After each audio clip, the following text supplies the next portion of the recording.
আসসালামু আলাইকুম ওয়া রাহমাতুল্লাহি ওয়া বারাকাতুহু। আমি মোহাম্মদ আবুল সরকার, মানিকগঞ্জ।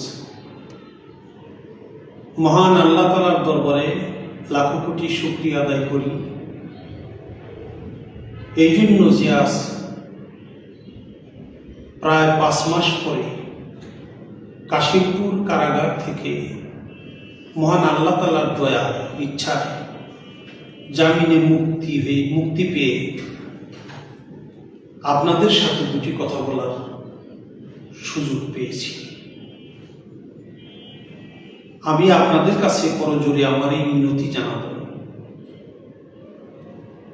মানিকগঞ্জ জেলার জাবরা খালাবাগরির মাজারে নভেম্বরের 4 তারিখে জীব পরমের পালা গানের মঞ্চে আমার জীবের অভিনয়ে হাজারো কথা বলার ফাঁকে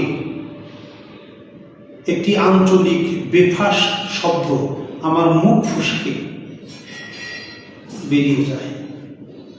আমি বলতে চেয়েছিলাম আগামাথা, যার অর্থ আদি অন্ত, কিন্তু আঞ্চলিক অসুন্দর শব্দটা আগা মিসটা হইয়া আঞ্চলিক অসুন্দর শব্দ গুয়া, এই শব্দটা হয়ে যায়, গুয়া মাথা বলা হয়ে যায়।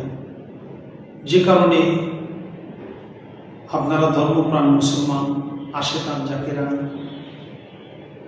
সবাই আমার প্রতি কষ্ট পেয়েছে। আমি কারো ধর্মীয় অনুভূতিতে আঘাত দেওয়ার জন্য, কষ্ট দেওয়ার জন্য সত্যিকারে আমি কথাটা বলি নাই। এটা আমার অনিচ্ছাকৃত ভুল। তাই আপনারা তো কষ্ট পাইছেন, আমি সেজন্য আমারই অনিচ্ছাকৃত ভুলের জন্য আপনাদের সকলের কাছে করজোরে ক্ষমা চাই। ধর্মপ্রাণ মুসলমান, আশেকান জাকেরান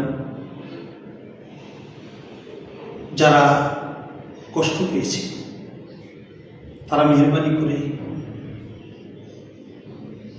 আমাকে ক্ষমা সুন্দর দৃষ্টিতে দেখবেন, এই আশা রাখি।